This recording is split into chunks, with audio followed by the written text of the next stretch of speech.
Greetings, my friends. We are all interested in the future, for that is where you and I are going to spend the rest of our lives, whether we want to or not.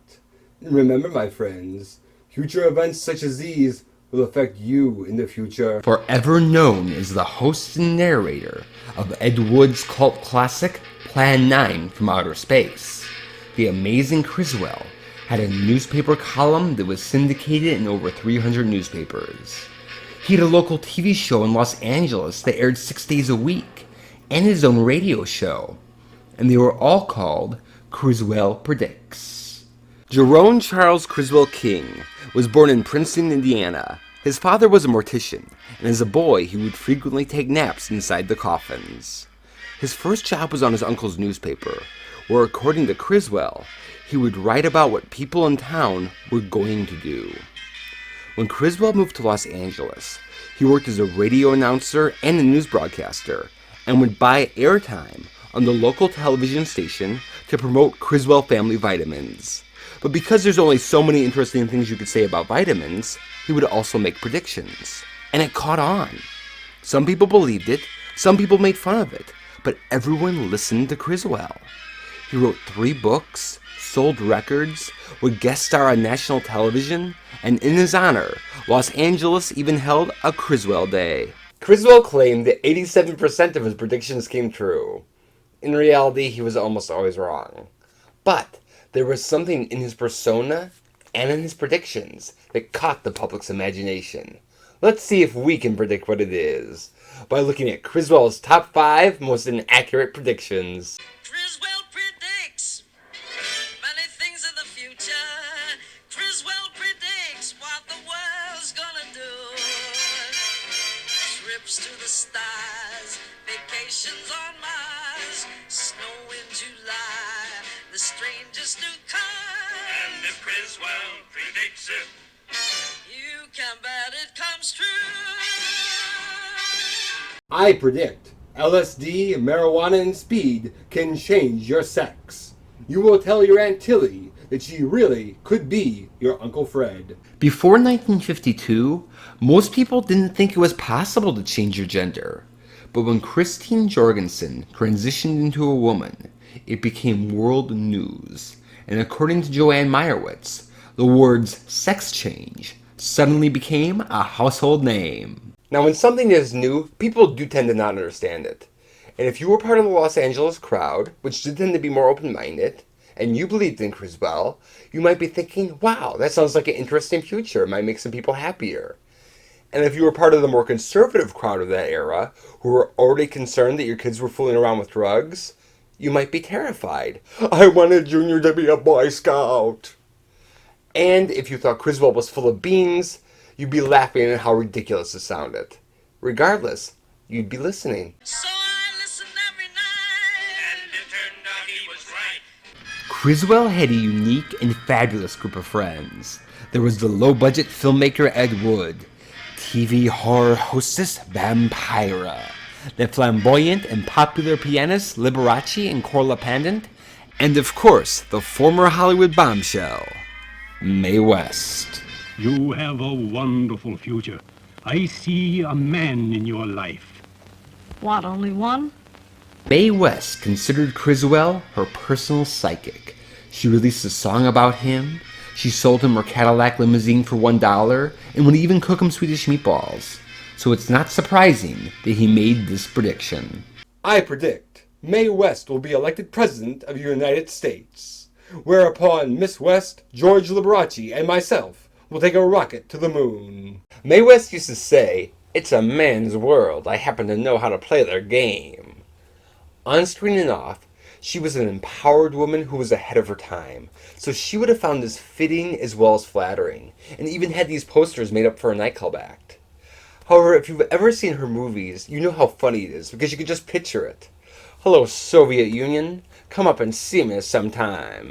He's been checked and double-checked, and he's 90% correct. Just like he did with sexual reassignment surgery, Criswell knew how to attract your attention by tapping in on what you were already thinking about or concerned over, and in the 1950s and 60s, America was in a flying saucer craze.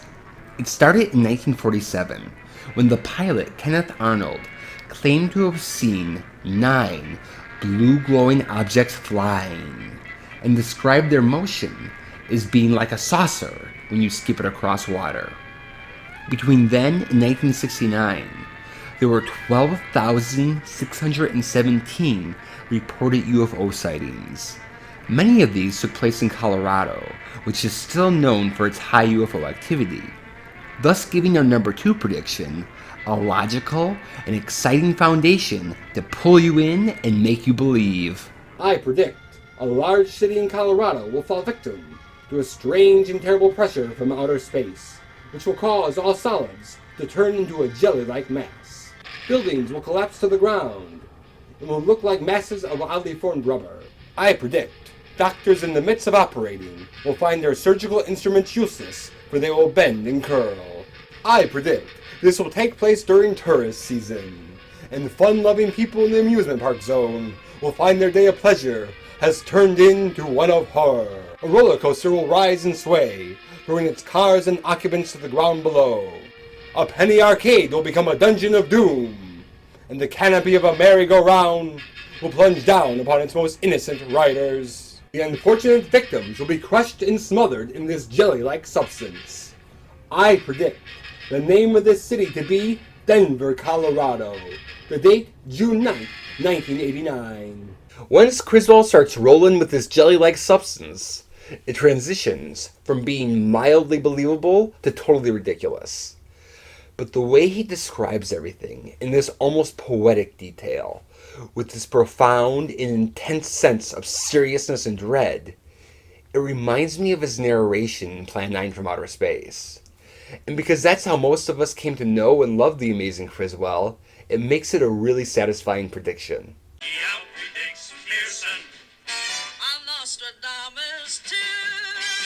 I predict the end of the world will take place on August 18th, 1999.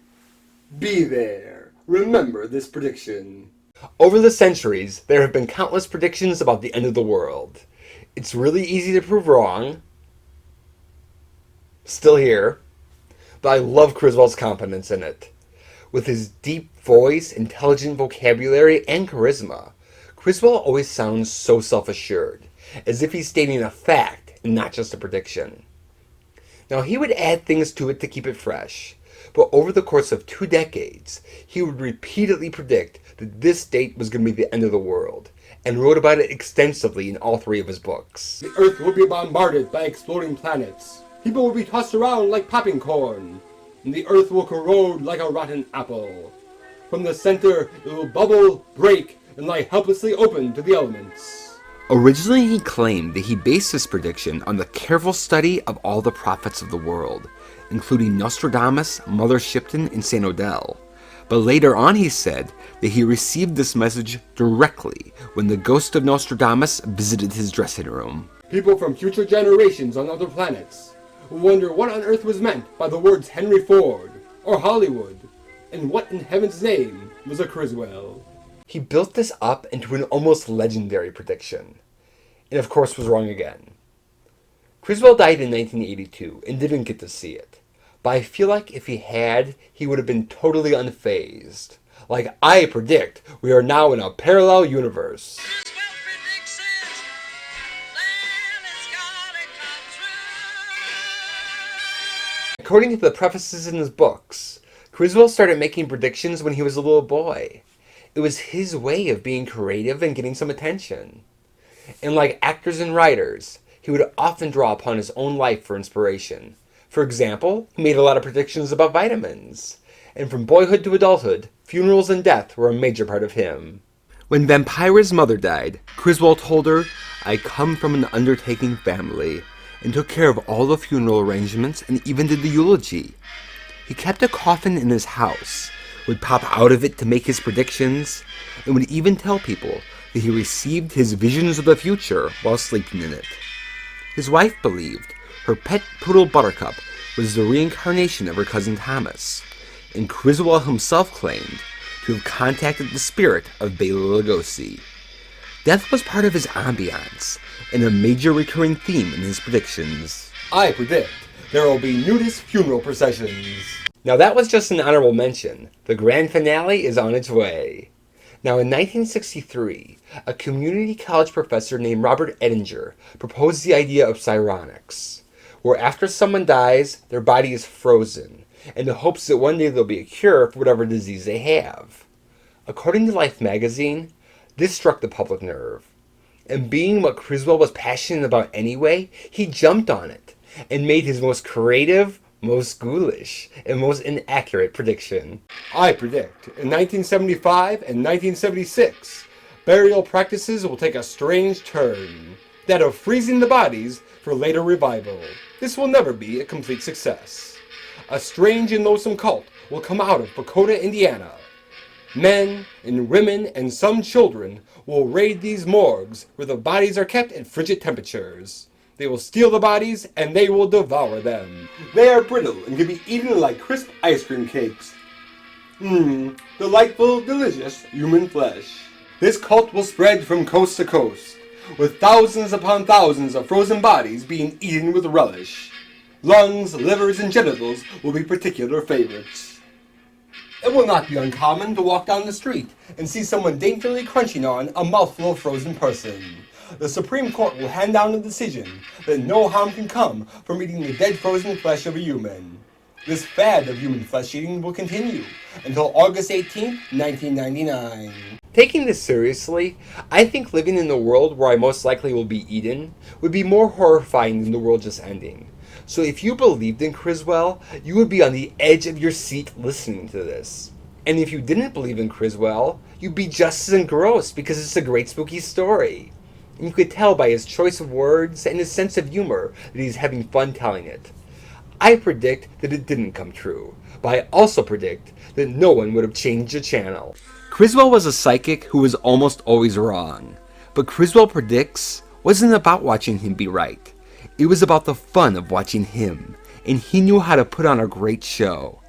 Unlike most actors, after his show, he would keep his makeup on, so if a fan met him on the street, they would get the full Criswell experience. In the Ed Wood movie, Jeffrey Jones plays Criswell as a total fake, but there is some room for debate. Once on the Jack Paar program, he predicted that John F. Kennedy would not run for re-election in 1964 because something would happen to him in November. Was this a vision of the future, or a lucky guess? Vampira felt that Criswell was a real psychic, who only thought of himself as a fraud. And according to his former tenant, Criswell said that he once had psychic powers, but lost them when he started taking money for it. When writing Lugosi, the Man Behind the Cape, Bob Kramer met Criswell and thought he was a gracious and soft-spoken man with a great sense of humor, but never let on if he thought he was a real psychic or if it was just an act, keeping it a mystery till the end. Even the plaque on his ashes say, Criswell Predicts. God help us in the future.